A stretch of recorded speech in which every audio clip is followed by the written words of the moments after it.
T'as été intervenant, Maddie Bucking? Oui. Ouais, 2 ans et demi. Ben, c'est pas toi, Maddie Bucking, pour aller calmer les nerfs, le père, là. Voyons donc. Calme ton chapeau. Non, mais oui, j'ai été intervenant en fait pendant la pandémie. Quand j'ai lancé mon album, j'étais directeur adjoint chez Volkswagen à Saint-Bruno. Puis j'ai quitté juste avant la pandémie pour justement faire de la musique à temps plein. Puis là, la pandémie m'a ramassé de plein fouet. Je suis parti dans le bois, me ressourcer. Puis là, à un moment donné, dans ce temps-là, j'avais une blonde. Puis elle était comme... ça serait le fun que j'aille un chum. Parce que je suis parti puis je l'ai laissé à la maison. Ah ouais? Ah ouais, j'avais besoin de décompresser. Fait que là, t'habites avec... Ça fait combien de temps que t'as ta blonde? Ben, en fait, on n'est plus ensemble. Ouais, t'as combien de temps? On n'est plus ensemble. On a été 6 ans ensemble. Non, c'est correct. Moi, je voulais faire un deuxième album, puis elle voulait des enfants et une maison. Elle avait un deuxième enfant, j'ai un deuxième album. C'est ça. Déjà, le premier, je l'aimais pas. Pas capable Fait que t'as choisi ton... Fait en réalité, t'as choisi ton art sur l'amour, quasiment? Ouais. Ben, moi, l'art, pour moi, c'est vraiment une façon de vivre. C'est vraiment... C'est ton lifestyle. Ouais, je fais ça. Puis c'est full, toi, puis en plus, t'es full dedans, Chris. Poésie, tu sais, auteur, réalisateur, puis tout, là, t'es full dedans. Ouais, j'aimerais ça, à un moment donné, faire un docu sur les vaches du Québec. Fait que, ouais, je veux vraiment faire ça, là. J'ai un ami qui a une ferme... T'as quoi? Les vaches du Québec. Vaches du Québec. Non, ça, j'ai compris. Tu vas faire un docu sur les vaches du Québec. Ouais. Les gros, ça arrête pas. Bonne idée, ça. Tabarnak. Non, mais... Mais il me semble que Mère Ordinaire mérite pas tant un documentaire que ça. Là, non, mais une vache, ça te c'est une idée comme une autre. Ça se fait combien, l'idéa, une vache? Jusqu'à temps qu'elle meure. Tabarnak de bonne idée. C'est pas un bon docu jusqu'à temps qu'elle meure. Alors, non, mais t'es un peu, là. Ça va être quoi, ce documentaire-là? OK, madame, monsieur, on est accompagné d'une vache de Saint-Amos. C'est des vaches de Saint-Amos, ce qui est particulier, c'est qu'ils ne s'enfuient pas, hein, contrairement aux vaches qu'on a déjà vues, aux nouvelles. C'est quoi les documentaires des vaches? Tu rouvres les enclos puis on joue à chercher les vaches? Le gars, il a passé au feu, comme moi. Puis c'est dans un petit village que tout le monde se tient. Tu sais, tu sors ton épicerie, puis là, tes chums, ils passent en char, puis ils viennent arrêter, puis ils t'aident à rentrer l'épicerie. Passe au feu. Ils se sont tous rassemblés ensemble, ils ont rebâti, ils ont fait une ferme intelligente où les vaches, ils vivent. Tu sais, moi, si je veux me réincarner, c'est drette en vache dans cette ferme-là. Ça n'a pas de sens. Il y a un grattoir qui sait quelle vache va se faire gratter, puis comment elle aime se faire gratter le cul, puis à quelle force, puis à quelle vitesse. Ils ont des lits d'eau chauffés. Va chier. Je te jure, j'ai pas ça. Va chier. Big, les vaches ont des grattoirs et des lits d'eau. Qu'est-ce que c'est ça, le panzaz? Saint-Jérôme, il y a quelqu'un qui va à Saint-Jérôme, tu vas en trouver des vaches. Oui. Ils ont des bouquets de flashlight pour se faire sucer toutes les tétines. Non, ils se font c'est tout automatique. Ils se font sucer les tétines par des enfants. C'est Pédobuster. C'est un cul de Pédobuster. Pédocal. C'est les seules vaches au Québec qui font du quick.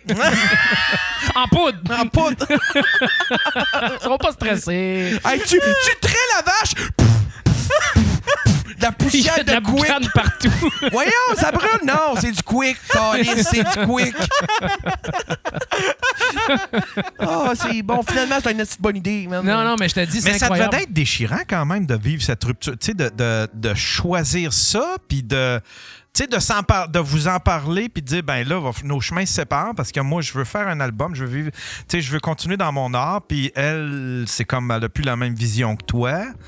Ah, ça a été assez terrible, puis en fait, je suis parti. J'ai laissé l'appart, j'ai dit, prends l'appart, prends le temps que tu veux, puis si tu veux quitter, tu quitteras. Puis elle a dit, finalement, je vais quitter.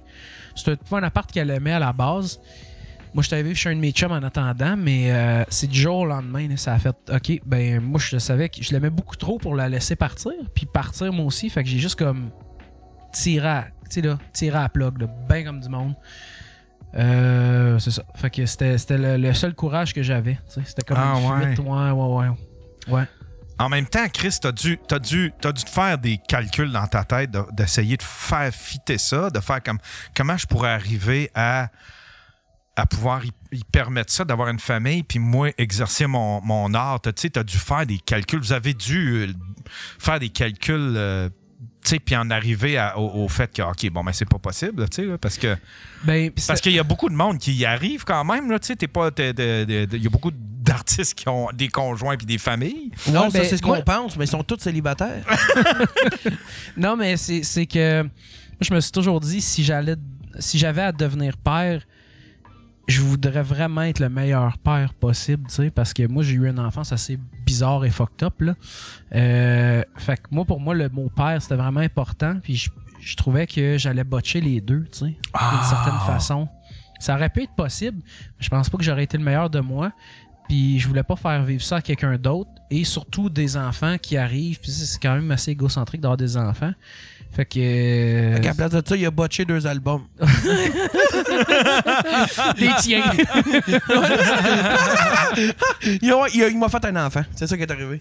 Fait que, mais oui, ça a été excessivement déchirant parce que c'est une personne exceptionnelle, tu sais. On s'est jamais vraiment chicané. Ouais. C'était vraiment très fusionnel. Puis ça allait bien. Ça allait bien, tu sais. Fait que c'était comme. Tu sais, mais on sentait que ça s'en allait vers ça depuis des mois. Tu sais, tu viens pas d'un party de famille, non, j'ai un show. Ouais, mais t'as tout le temps des shows. Puis tu sais, c'était ça qui était difficile. Puis moi, moi, je suis un passionné. Tu sais, moi, quand il dit, tu sais, en tout cas, je me lève la nuit pour penser à des affaires. J'ai ouvert tous mes amplis pour les refabriquer, mes pédales. Tu sais, je suis vraiment intense. Ouais, Chris, intense. Intense à en faire des docus sur des vaches. Il y a tous les symptômes d'un autiste. Puis même le linge, je regarde ses crocs. Ouais, voilà. En même temps, pour mener le style de vie que tu mènes, tu sais, VR, tout ça, tu es un peu nomade, j'imagine que tu dois être le roi du strict minimum, tu sais, je sais pas si tu comprends. Là, Pas pacing. Non, mais... As-tu d'autres questions? Tu sais, t'es-tu comment ils appellent ça, la simplicité volontaire? T'es-tu ce genre de gars-là ou t'accumules du stock? Non, je suis zéro simplicité volontaire, mais... moi, je fais juste vivre, tu sais. Moi, si j'en ai pas de besoin, là, tu sais, mettons, chez nous, c'est tous des vieux meubles. Tu sais, j'ai une vieille table en chêne, puis je vais l'avoir toute ma vie, puis je n'ai acheté une, je n'achèterai plus jamais, puis si le monde dit qu'elle est, ben, qu'ils crissent leur camp, c'est tout, là. Ouais. Mais, tu sais, j'achète beaucoup de livres, puis beaucoup de stocks de musique pour faire des projets. Tu sais, Orange, quand on a fait Wanabago, on entendait un gros kick. Ben là, je suis parti à la recherche d'un kick, j'ai acheté un kick. Tu sais, ça m'a coûté... Quand on a fait des pieds dans le vide, j'ai acheté une pédale pour ma toune, juste pour faire le wah-wah. Ouais. Wow. Je suis comme ça. C'était fucké, ça.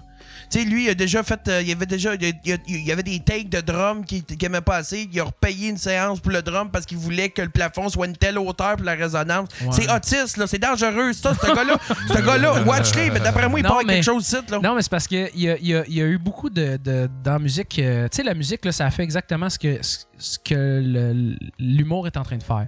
C'est devenu vraiment gros. Là, il y a eu de toutes sortes. Puis il a commencé à avoir du cheap. Puis là, dans ce cheap-là, après ça l'a comme fini par tomber. L'industrie musicale est tombée. Puis là, ben, il y a beaucoup de monde qui font du cheap. C'est correct, là. Mais moi, je veux qu'on se dote au Québec. C'est quoi du cheap? Ben, de mettre des samples de drum, tu sais...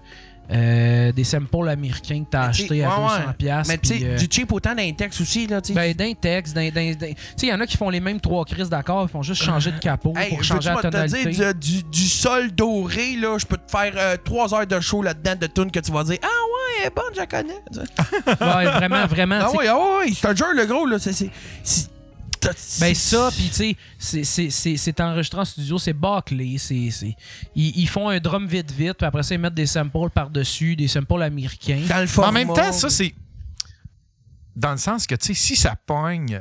On est qui pour juger ça? T'sais, si, admettons, ça pogne, toi, c'est ton aspect perfectionniste qui fait que tu trouves ça cheap. Mais si ça pogne, puis si c'est ta radio... OK, toi, il faut pas faire attention. C'est pas parce que c'est ta radio que ça pogne. Là. C'est ça qu'il faut faire attention. T'es ta radio parce que tu fites dans le format. T'es pas radio parce que, tu sais... C'est ça, les radios, ils ont le contrôle sur nous. Les radios, ils vont dire c'est encore le cas, par exemple? Ben oui. Moi, ils me disent coupe le solo, descends guitare électrique, fais un bout de vite parce que c'est ça que le monde veut. Commence avec ton hook. Ben oui. Puis tu sais, moi, je leur fais des petits tours de pause-pause. Tu sais, mettons, ils me disent descends les guitares, puis là, je vais faire OK. Puis là, je leur renvoie une version de 20 secondes avec les guitares descendues. Là, ils font OK, c'est bon, envoie-nous ça. J'envoie ça, mes guitares sont pas descendues. Puis là, ils s'en rendent pas compte. Ils la font jouer. Puis OK. mais oui, ils ont ça. Mais c'est ça. Mais dans ce que tu dis, tu sais, il y a du vrai. Parce que moi, je condamne pas ceux qui font du cheap. Là. C'est correct. Tu sais, McDo, là, c'est bon. Là. Entendons-nous. Là. Mais ce serait le fun que le Québec se dote de ce qu'il est. Puis c'est dans son identité. Puis qu'on est plus loin. Puis qu'on... Tu sais, l'album Jaune de Ferland, là, c'était l'album préféré à John Lennon. C'est ça la réalité de la chose. T'sais. Tu me niaises. Ben non.